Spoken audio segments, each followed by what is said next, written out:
Regnedebutter. Hej fans, så er det tid til en Timo Hall. Det er Mathildes fødselsdag i dag. Vi skal op og fejre hende. Nej.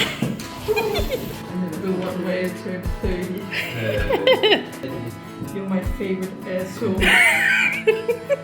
I aften der skal vi til koncert. Vi skal ind og høre Idols. Lettere forsinket. Vi må tage en taxa, fordi at metroen den valgte lige pludselig ikke at ville køre videre. Du kan tage den på vejen hjem, eller du kan sætte katten, og så kan du gå den her vej tilbage. Det var også lige her, det der var ellers Ja, fordi det var størst. Prøv at tænke de små fugle, der flyver herhjemmefra. Små fugle, der flyver helt ned til Afrika. Ja, men det er det. Jeg synes, det er imponerende. Der er også nummer, der bliver ved at ringe til mig. Er det den der? Det hver gang. Jeg går ellers til skolekammerat i Norge, men jeg har fået fortalt om den her. Vi kan passe Selina en gang, så kom hun hylden ud i køkkenet. Så hun jo fingeren ned i der. Så er det i dag, der skal pyntes juletræ.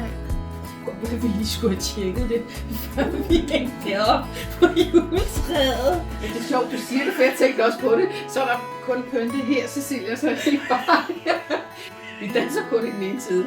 Hvor er der snart en lille gren? Velkommen til mit visuelle familiealbum. Jeg er Cecilia, og her deler jeg små glimt af hygge, kærlighed og minder. Regnedebutter.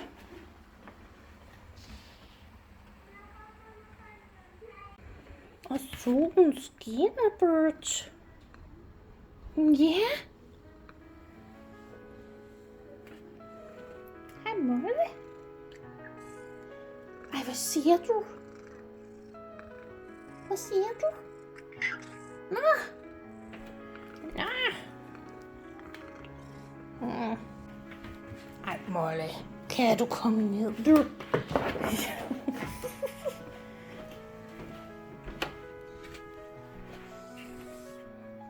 Hyggefis. Er det mig? Mhm. Så må vi jo hellere gå ud og unboxe. Skal vi tjekke vores hold? Ja. Så er det saftsus med tid til en Timo Hall. Hej fans, så er det tid til en Timo Hall. Spændende. Men det var bare sådan, du ved, for at få en føling med... Ja, det er jo meget den her korttype, de laver primært. En lille fugl. En lille lampe. Så har jeg købt sådan en her. En batteritester. En batteritester. Du køber sådan nogle sjove ting, skat. Det er bare meget rart lige at vide, om der er strøm på lortet eller... Sia. Sia. Hej, skat. Hvad laver du på badeværelset? Hvad? Morser. Vi vil se, om der er strøm på vores batterier. Ja. Hej, mus.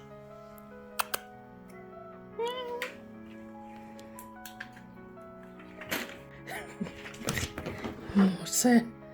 Den får strøm. Den skulle give 1,5 volt, den giver kun 1,46 volt. Det er fint nok. Det er sådan nogenlunde in the ballpark. Morgen. Klokken den er 9:30. Den 6. oktober 2024. Og det er Mathildes fødselsdag i dag. Vi skal op og fejre hende. Vi skal mødes med mormor klokken cirka 12:30 på Hovedbanegården. Så napper vi hende under armen, og så tager vi en fælles bus og kører ud til Tinder. Det skal nok blive rigtig hyggeligt i dag. Tænk engang. Det er 30 år siden, at Mathilde hun kom til verden. Og hun berigede mig med alt godt fra søsterposen. Altså, det er virkelig, det er... Tiden går simpelthen så stærkt, jeg kan næsten ikke følge med. Og jeg er sorry for mit lidt puffede ansigt. Jeg er bare næsten lige vågnet. Jeg har simpelthen sovet så dårligt i nat. Forhåbentlig lidt make-up kan gøre, kan gøre et eller andet med det. Jeg ser det præsentabelt ud senere. Hold nu kæft. 30 år, mand. Tiden den har simpelthen gået så stærkt. Ej, det kan jeg sådan ikke. Nå, vi ses senere.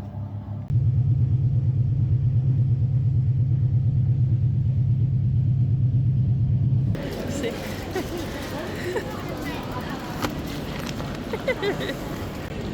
Der var hun jo. Hej mormor. Hej. Hej, du kender med mig. Så står vi her, fordi Mathilde hun har inviteret til klokken 1. Klokken den er lidt over 1, og hvor Mathilde hun er over i Coop. Så nu må vi se, hvornår hun har tænkt sig at komme. Der kommer hun. Husk at kigge dig for, når du går over vejen.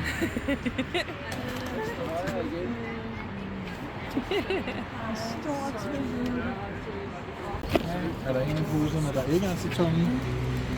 Du må godt tage telefonen. Tak, ja, tak. Den er jo tung.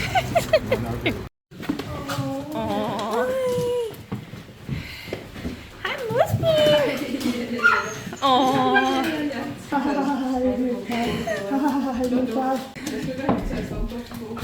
Nej. Kommer først, altså, ja, og hvis man kigger på Amerika som et land, så kan man se, hvor altså, Ja, du hygger dig. det er jo forskellige stater, der alle sammen forsøger at gøre. Hun er en glad hund. Er hun det? Ja. Ja, du skal se det. Om jeg flytter mig lidt, så du kan komme til mig til det. Altså, hvor jeg synes, at når Kamala Harris siger et eller andet, jeg ikke skal kalde det lille løgne, og jeg ved heller ikke, om det er bevidst, det er formentlig bevidst. Men hun har, jeg synes bare, hun har så mange andre kvaliteter i sin politik. Helt glat overflade. Og så er der lige sådan smarter inde i krystallen eller et eller andet, og inde i den er der sådan noget grimt. Det er fint. Det kan jeg slet ikke. Jeg ved ikke, jeg synes det ser så... Var det her til mig? Ja, det hele er til dig. Og Sille, der er nogen af dem, hvor hun sådan, nej, jeg synes det er meget pænt. Skal vi ikke lige se, hvad der ellers er? Ja. Han er bare tarvelig. Godt husk, vi ikke det der med billeder. Hvad er det her? The one way to turn 30. Frøken, skal de der blomster ikke i vand? Jeg har spurgt hende.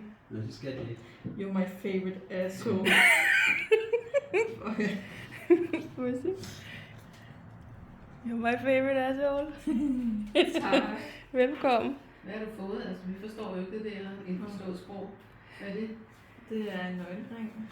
Og hvorfor er det, du har fået sådan en, tror du? Fordi jeg altid siger asshole. Fordi du hvad? Jeg siger altid asshole. Hvis vi driller Mathilde med Så lægger det er da meget smart. asshole. Så nu har hun fået en nøglering, hvor der står, du er vores yndlings-asshole. Man gør der ikke. Det står der Og ikke. 500 kroner. Ja, Det står på velkommen. engelsk. Tak. Hold da kæft, Det er... Ja, jeg har også bestilt en gang mere. Det er vist noget sådan personligt, tror jeg. Ja. Nu sidder jeg lige her på Vivaldi. Mor, hun er lige gået op for at bestille noget mad. Så i aften, der skal vi til koncert. Vi skal ind og høre Ivor sammen med Helene, som er min gamle kollega, og nogle af hendes veninder. Det skal nok blive rigtig hyggeligt, så jeg glæder mig helt vildt. Det er længe siden, jeg sidst har været ude blandt så mange mennesker, så ja, spændende.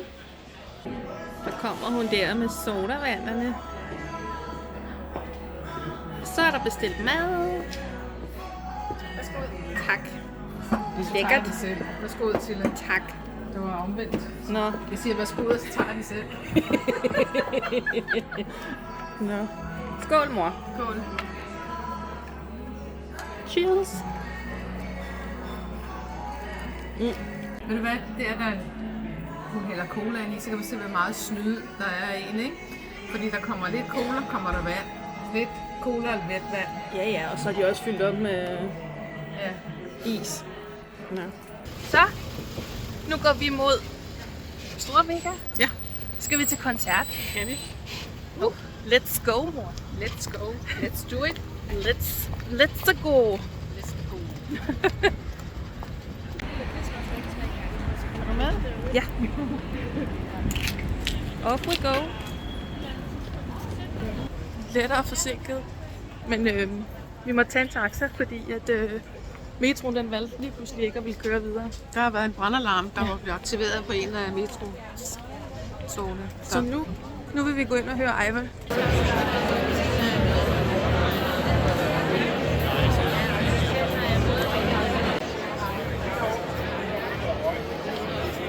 har lidt svært ved at stille fokus.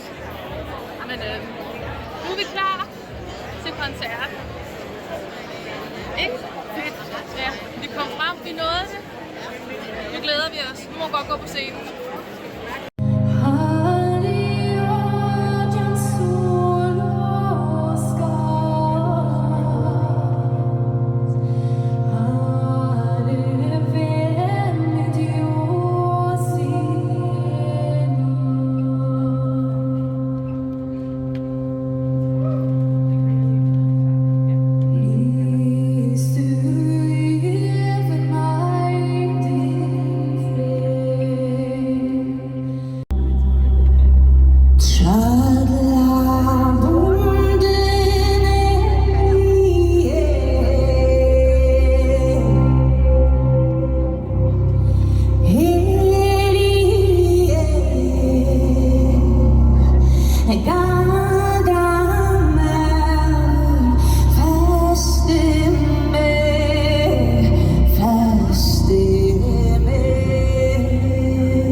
Jeg står her på Køge Nord station og venter på mit tog. Kører her om 10 minutter. Jeg skal over til Fyn sammen med mor og mormor og Lykke, og så skal vi hygge indtil i morgen. Og jeg glæder mig helt vildt. Ja, det var meningen, jeg skulle have været der i går, men jeg var lidt skidt tilpas, så de kørte derover i går, og så joiner jeg dem i dag. Og jeg synes, jeg kunne huske, at mor snakkede noget om, at hun ville lave flæskesteg og and med brosovs og brunkartofler og helt svineriet.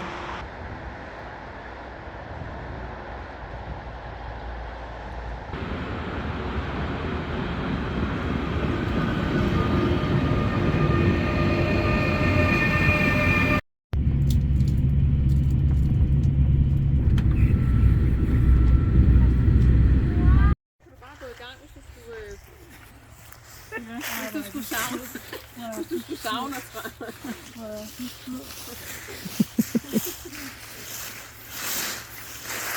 Jeg er lige til et par timer her. Det er noget, man ikke betaler for at få emotionscenter. Træne dine armmuskler.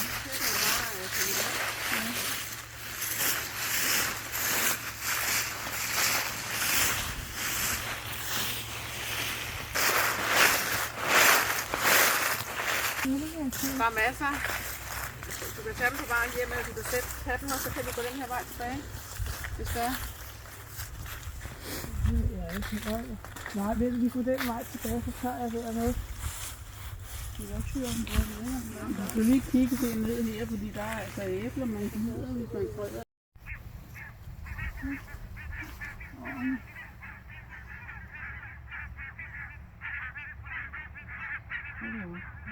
Der er mange. Her er også et lille hul der. Ja, jeg ved ikke, om det er mus. Ja, det kunne godt være. Eller rotter. Eller rotter. Ja. Det kan enten være mus eller rotter. Altså, det er her jo. Jeg har jo i vejen.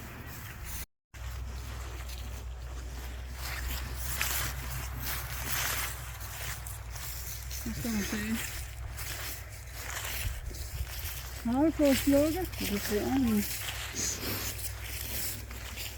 Det er dejligt her.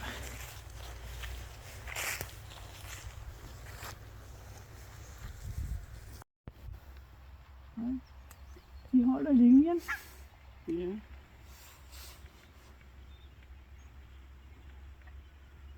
Altså når jeg tænker på, prøv at tænke de små fugle, der flyver herhjemmefra, store fugle, der flyver helt ned til Afrika. Ja, men det er lidt... Jeg synes, det er imponerende, at de kan flyve så langt. Men det er rigtigt, det er imponerende, at de kan flyve så mange kilometer med sådan nogle små vinger, ikke? Det er sgu faktisk fantastisk.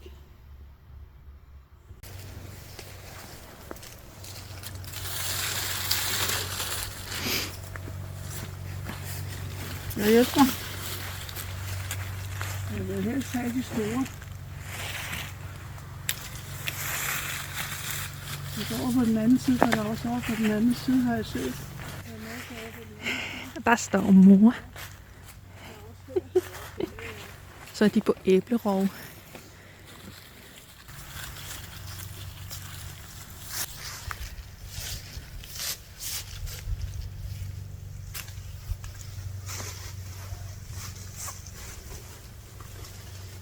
Skal jeg hjælpe jer?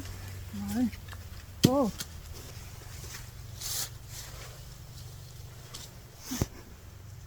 Skulle du også lige have det, der var allerlængst Ja, op? fordi det var størst. Ja. Ja, Det var det for inden. ja, så gør du det. Så kan jeg tage over på den anden side. Det kan jo være, I selv på æbletag af det her. Ja, af for satan da. Hvad laver du? Var det mig? Ja, det var sgu da dig, der klippede mig. Ja. Der er også flere herhenne, ved jeg. Der var flere? Ja.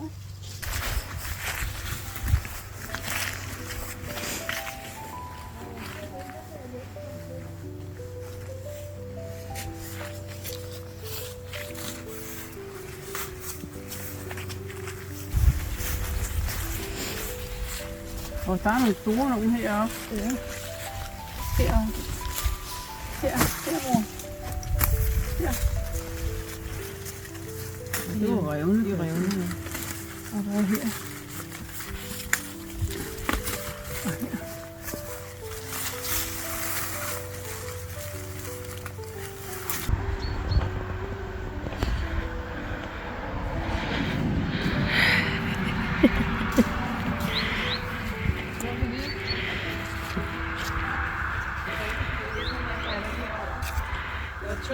Ja. Så kan jeg overstå lidt. Ikke under taget, fordi jeg kan godt. Altså, herovre. Jeg skal lige have ordentligt fat. Du viser bare vejen. Jeg ved, jeg kan have der, når det er inde ved køkkenet der. Ja. Eller stuen der. Ja. Så mange flere, der er ikke så meget klasser. Det er godt lide at komme ind. Så du overhovedet kan få plads til mig. Ja, det gør jeg også. Det skal være.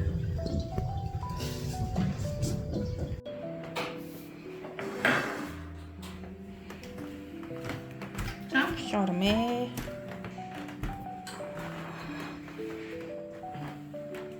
Sådan, værsgo. Spis. Tak.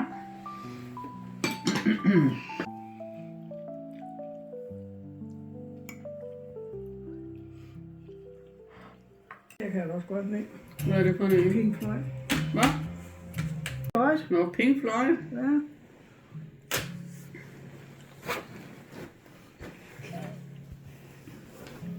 Sidder du og fotograferer? Jeg sidder og filmer mor. Nå. Hun prøver at finde en sang. Ja.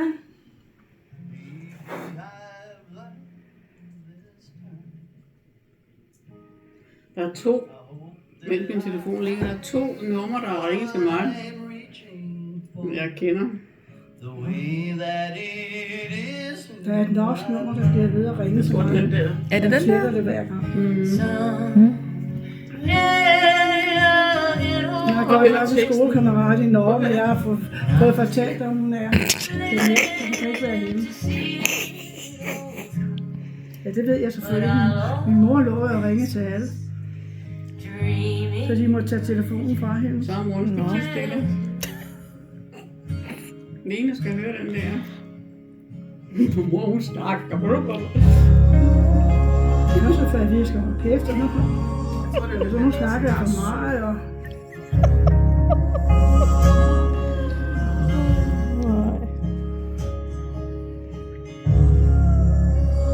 Tænk det bedste af det, ikke vel?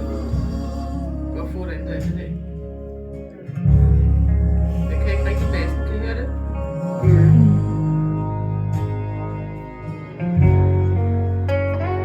Det er da sådan en rigtig romantisk en, ikke?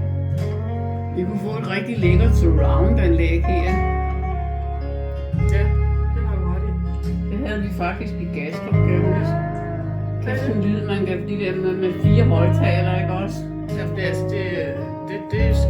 det skal studiestræde jo indeholde. Der skal være 6 i det lille ord. Ja. Ja. Det kan altså noget.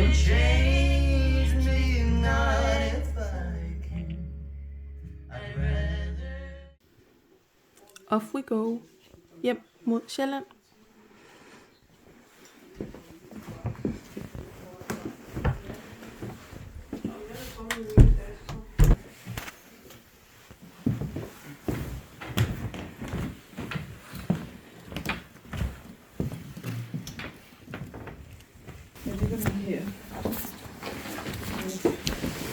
Så tror jeg, vi er ved at...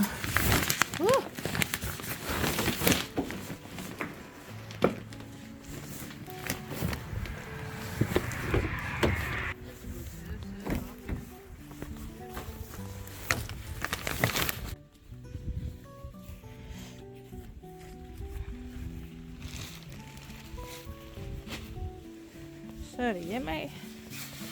jeg ved ikke, om den holder en sommer mere, det ved jeg ikke, men den kører i hvert fald på sidste dag. Ja, de har også holdt til. Ja. Den er helt ud fra blikfarten, så den har jo altså holdt længe, ikke? Jo.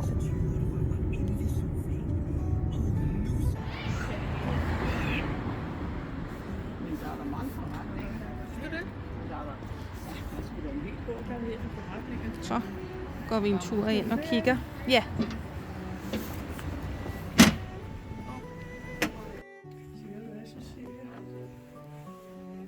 Vi kan passe Celine en gang, så kom hun hylende ud af køkkenet, så hun lige med fingeren ned i der. Nej, stakkels Celine. Ja.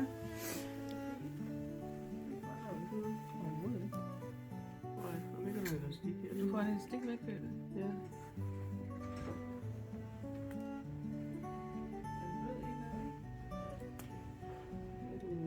Ja, men jeg kan også komme til tage den her, så er vi færdige. Du fandt en taske. Ja, Må jeg se. ved du hvad den koster? 25 kroner. Det var sgu da billigt. Den er da fin, ikke? Hvad købte du, mormor? Jeg købte mig en glasskål. Det var da dejligt. Jeg har glasskål, men jeg mangler sådan en. De er så dybe, når jeg laver æblekage.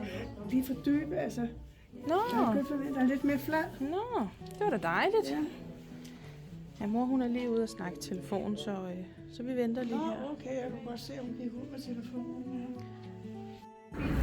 Og så kan vi sætte sikkert på en kop kaffe dernede. Skal vi gøre det? Jeg vil ikke bare gå derned. Ja, så kan I gå derned, og så henter vi. Okay, så ses vi. Skal jeg tage det her med? Så tager jeg bilen med. Bare for at slå lidt for at gå tilbage igen. Jeg tager sådan. Så går vi ned og henter bilen. Vi henter bilen. Vi skal gå ned i en bygning.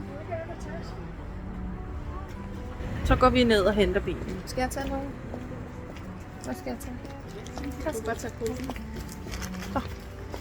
Off we go.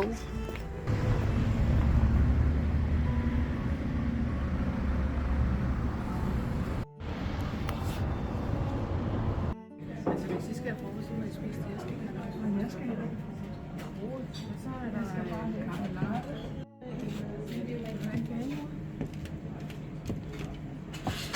Jeg går lige ned med noget af det.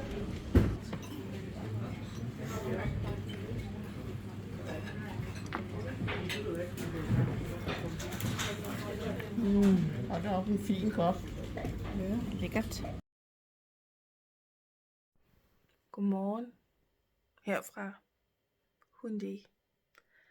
Ja, det bliver lige med hævede øjne og puffet ansigt og fedtet hår over det hele, men jeg er simpelthen lige nødt til at vise, hvad der er kommet her til morgen. Der er kommet lidt sne. Men det er bare så hyggeligt. Så nu begynder det virkelig at føles som jul. Altså, elsker julen. Og i går, der fandt jeg noget af julepynten frem. Jeg kunne simpelthen ikke holde det tilbage mere. Jeg var simpelthen nødt til at begynde at pynte op til jul, selvom det kun er den 21. november. Jeg har også sovet i julenattøj, og ja, sådan er det, når man er glad for julen. Men lidt jul blev det til i går, og i dag har jeg besluttet mig for, at jeg skal ned og hente mere julepynt nede i skuret, mens Eli han er på arbejde. Og så har jeg aftalt med mor og Tiller, at de kommer forbi her senere i november, og så pynter vi juletræ.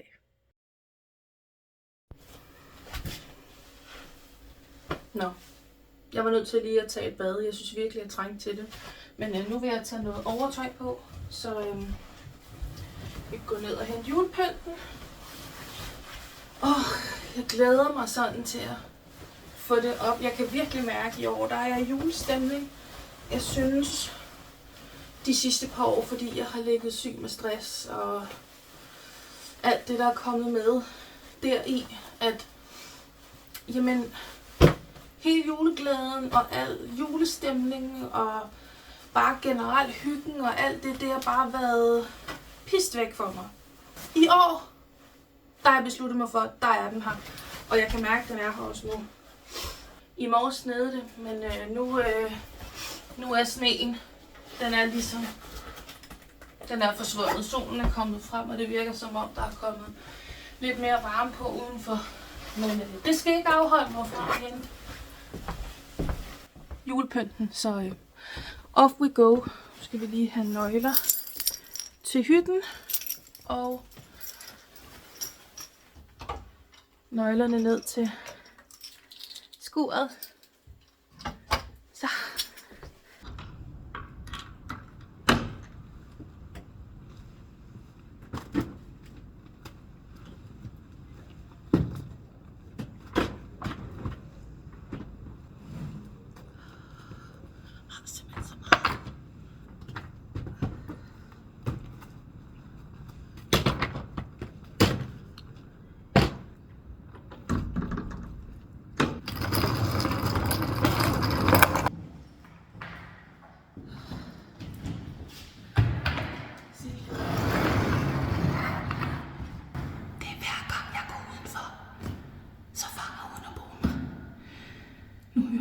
Skramlet med det her. Det er sgu hårdt at slæve op.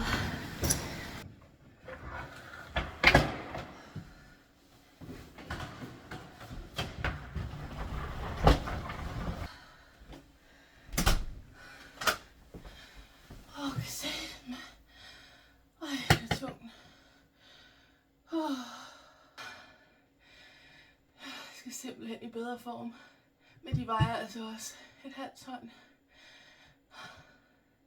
Jeg har simpelthen for meget julepynt.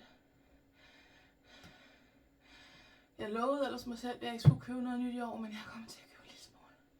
Lige så hyggeligt som det er, lige så meget skal det slæbes op og ned hvert år. Og sidste år var jeg bare rigtig god, hvor jeg fik sorteret ud mit julepynt. Kunne være, at jeg skulle gå igennem det igen. Men det vil sige, før det var, så står jeg og skramler dernede. Får alle de her kasser ud med julepynt. Og så i det, jeg skal over til døren og låse op, så har jeg sat kameraet til at optage op ved hoveddøren. Og så vil jeg gå ned og hænge kasserne en efter en. Og i det jeg åbner døren og skal til hoveddøren og skal til at tage kasserne ind, så kommer underboen ud. Det er som om hun har sådan en eller anden radar, hver gang jeg går ud af døren. Så nu kommer Cecilia. Nu skal vi ud og snakke med hende. Og hun sagde, men hun hørte, der var noget, der skramlede, så nu skulle hun jo lige høre. Hvad var det her? Ja, så det er bare mig med alt mit julepynt. Jeg er meget. Så, men hun var i vældig humør i dag. Hun ville virkelig gerne snakke med mig i dag. Jeg har ellers været i bad standing dernede, fordi hun har hørt en eller anden hyletone. Så hun har troet, det har været mig, der har rendt rundt og lavet et eller andet, eller hyletone, eller brumme, eller hvad det var, hun hørte. Hun mente i hvert fald, det var mig, men det er ikke mig. Fordi jeg lister jo nærmest hen ad gulvet. Ikke ligesom Eli. Men altså, jeg tager sgu ret meget hensyn til underboen her. Men så jeg skulle høre, at hun elskede nisser, og hendes nisser ude for hoveddøren, det var fra Bornholm, og skulle hun høre, hvor vi skulle holde jul henne, og hun skulle jo til Roskilde og holde jul med sin søn, og ja, så skulle jeg også lige høre sladder om hendes genbo. Ja. Sådan er det at bo sådan et sted, som vi gør. Men ja, nu skal jeg med det.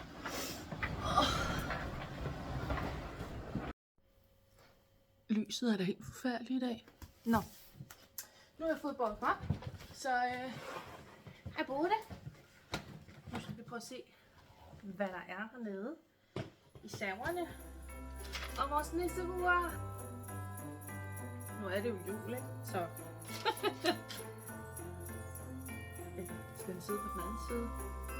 Hvordan skal den sidde sådan her? Jeg synes, jeg er så god til det. Nå. Og så en til Eli også. Det købte vi sidste år. Det kunne være, at vi skulle tage sådan et julebillede i år. Jeg ved han ikke, jeg kunne tænke mig. Men det kunne være, at jeg skulle prøve at lokke ham. Den her købte jeg på loppemarkedet sidste år. Og jeg synes bare, den var så fin. Det er Rudolf og Julemanden.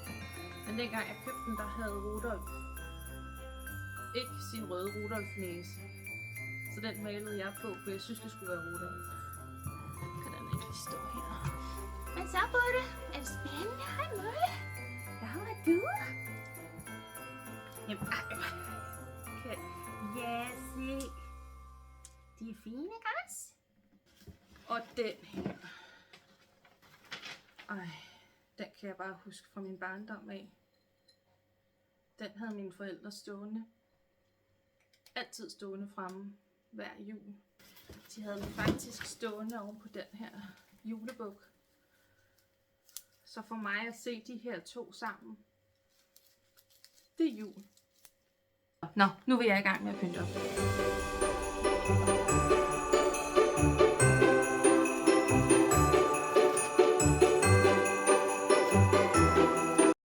Nu er julepynten sat op.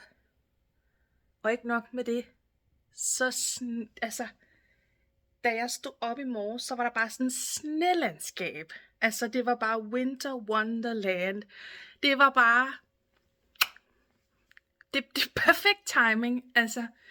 Men nu vil jeg lige vise, hvad jeg har sat op. Der roder stadig lidt, for jeg er ikke helt færdig, og så er jeg lige handlet ind. Prøv lige at se en gang.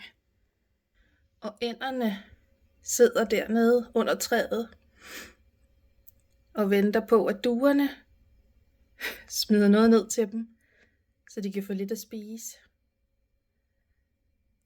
Det er simpelthen... Jamen, der var en heldig and der. Det er helt idyllisk, synes jeg. Nogle gange, så må man sgu godt sige, at man er lidt heldig. Og jeg synes, vi er lidt heldige ved at bo her. Altså, det er så fantastisk smukt. Nå, det var ikke det, jeg ville vise. Det, jeg ville vise, det var... Julepynten er kommet op. Og herover der står noget af julepynten, der skal op på juletræet. Jeg har købt en ekstra stjerne, fordi jeg kan ikke finde ud af, hvad for en stjerne, der skal på. Og nu står jeg sådan lidt og tænker, hvad jeg vil have en helt tredje stjerne på. Men indtil videre, så er det en af de her 2 stjerner. Jeg kan ikke vælge. Nå, videre. Julepynt, julepynt, julepynt, julepynt. De der 2 mus, de er også hjemme fra Humlevangen af. Mine julesutsko har fundet vej herind. Puderne har fået julebetræk. Juletræet står der med julekuglerne nedenunder. Så det er klar til at blive pyntet, når min mor og min søster finder ud af, hvornår de har lyst til at komme. Jeg fik pyntet lidt op. Det bliver ikke så voldsomt. Der var lige en ting, jeg glemte at vise. Jeg elsker jo sådan noget her. Nissen er jo flyttet ind. Og han har taget en lille ven med. En lille mus, der har stjålet hans stol. Og gaverne er på plads. Så ja, det var det. Det er det, der er kommet op indtil videre.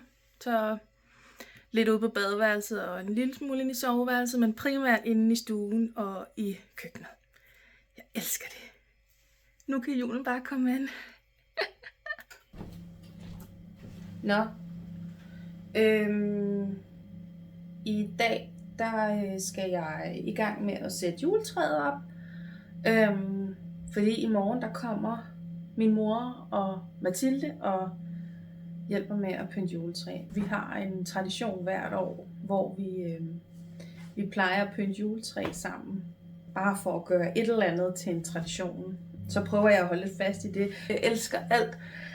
Men bare stemningen, der er i julen, og jamen bare...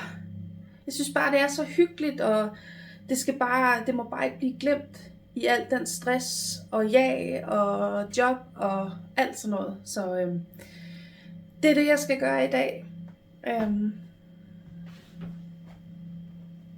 Jeg har lagt det derovre. Så langt, så godt. Der har det ligget i... det lå derovre i... en uge. Nu har jeg flyttet det herover. Men nu skal det være. Nu sætter jeg det op. Og så sætter jeg bare lige julekuglerne og sådan noget klar. Så det er klar til i morgen. Så det er det, vi gør.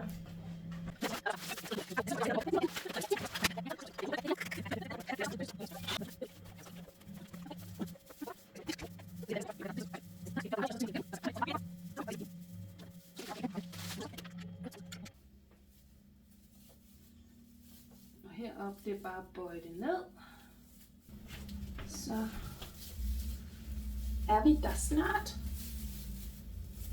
Det bliver så godt. Og så så går jeg sådan lidt og tænker over, hvad skal jeg finde på til i morgen, fordi min mor kommer tidligere, og Mathilde, hun har først fri omkring klokken, det ved jeg ikke.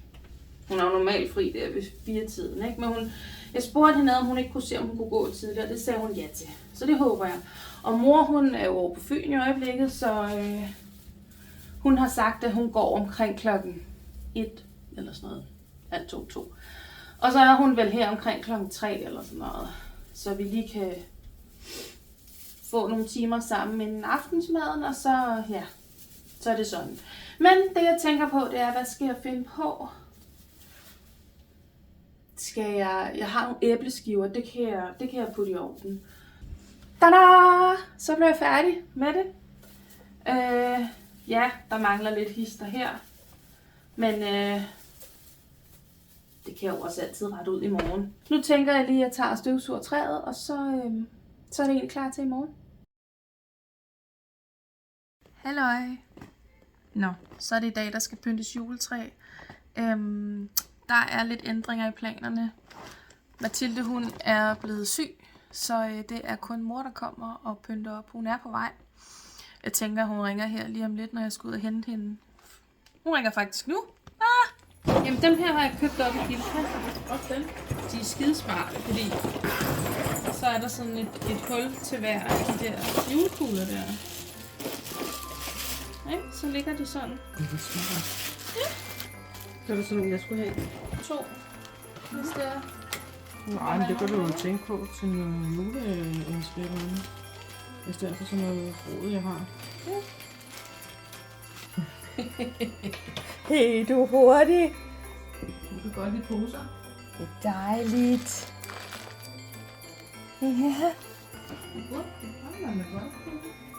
Er der meget noget, jeg har gjort forkert? Ja, det tror jeg ikke.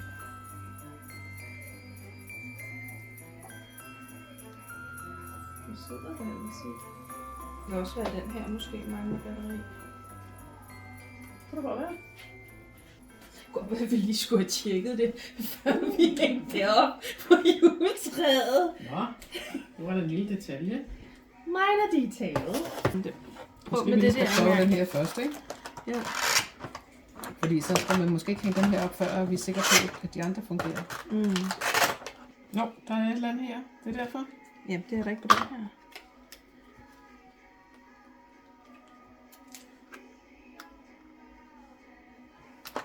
Jamen, er der batterier i den her? Det er jo ikke sikkert, at der er batteri i den her. Du kan skrue bunden ud. Nej, jeg henter lige nogle batterier, så prøver vi lige at tjekke dem her.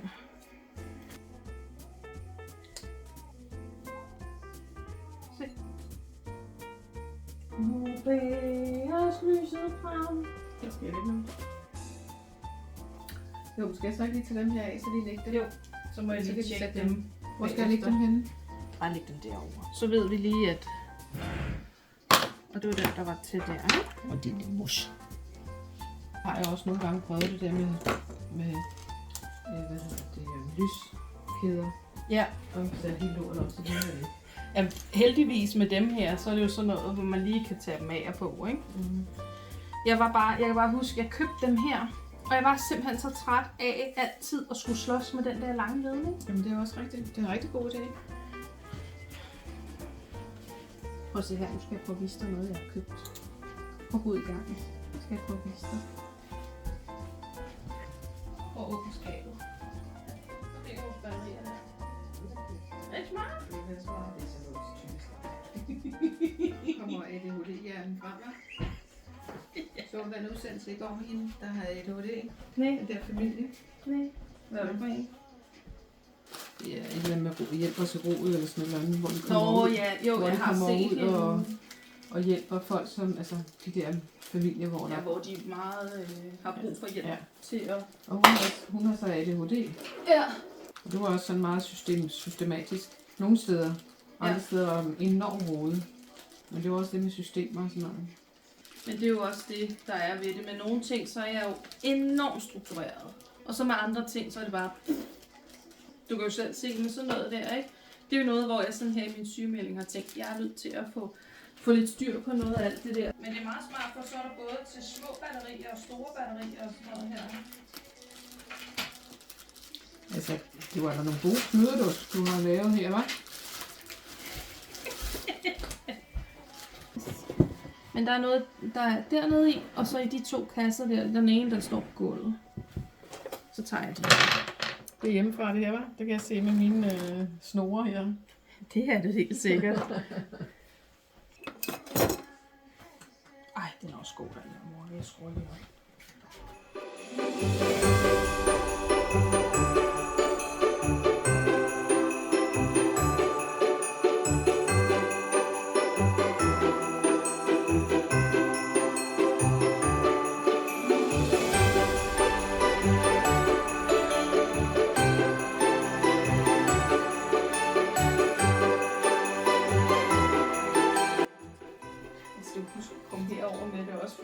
Ja, det der.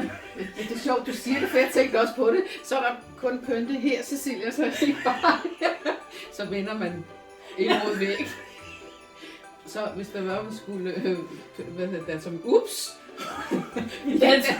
Vi danser kun i den ene side. Luk øjnene, når I når over det. Det er nok mad. Det var sgu da hurtigt. Ja, det er halvkold mad, den får. Altså, han er fri nu, så spørgsmålet er, om vi ikke bare lige skal lade det stå, til han kommer hjem. Han er her om 10 minutter, eller sådan noget. 5-10 minutter. Men det var i hvert fald hyggeligt, du havde lyst til at Ja, selvfølgelig. stadigvæk at pynte op med mig.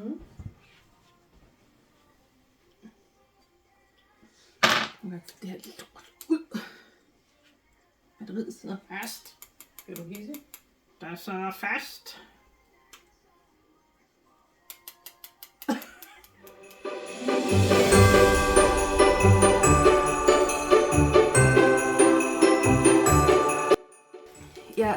Jeg var på arbejde en dag, og så snakkede jeg med Janne, så siger hun til mig, eller jeg siger til hende, jeg vil så gerne have julestjerner.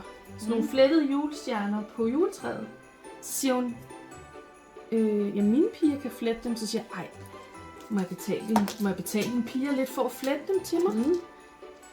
Ja, det ville hun gerne prøve at spørge dem, om de ville. Så kom hun en dag med dem her til mig, så de flettede dem til mig. Det var så sødt. Sådan nogle søde piger, hun har. Og dem, de skal selvfølgelig også hænge på juletræet også. Ja, selvfølgelig. Er de ikke dygtige? Meget. Jeg synes, de er vildt flotte. Meget. Det er sådan typisk mit juletræ. Det er sådan nogle ting, der sådan betyder noget for mig, og sådan Det er klart. har nogle minder.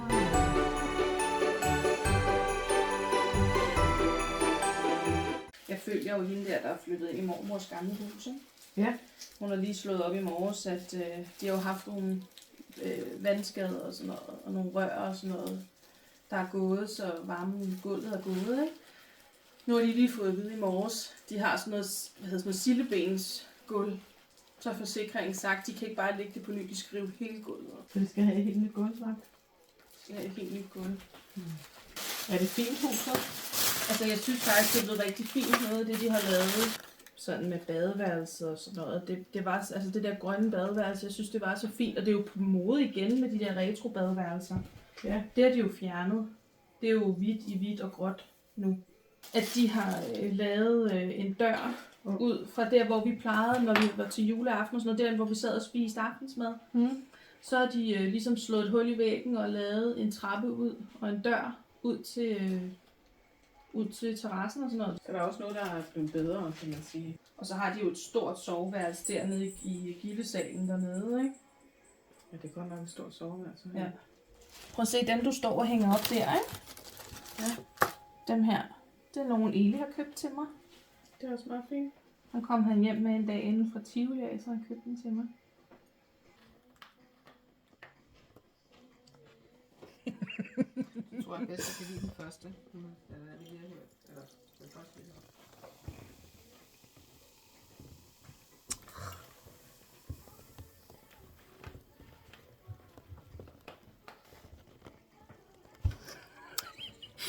her? her for nu?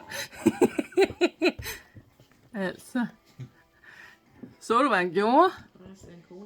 Ja, han stillede en cola foran. Jeg vil hoppe ind i det der spil og se, hvor meget jeg mistede i går. Yes. Er det lyd på? Er det lyd på?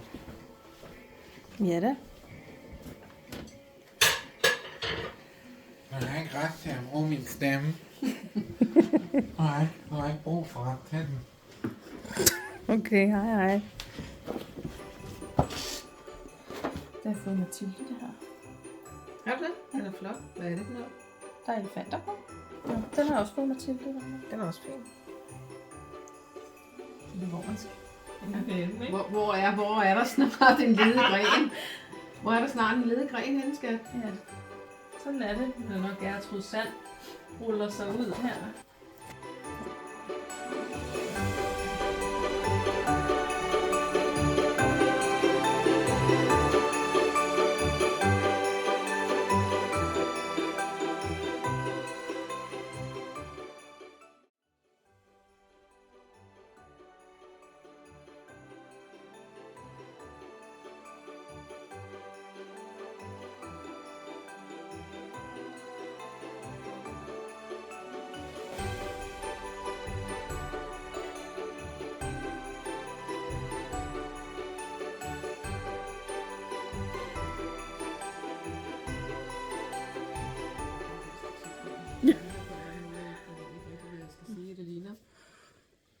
Tak for hjælpen med at pynte juletræ. Ja, jeg siger også Det er tak for en dejlig eftermiddag, skat. Det var det. Jeg er tilfreds. Er du? Vi mangler bare Tiller. Men vi må julehygge med hende Det må vi. i december.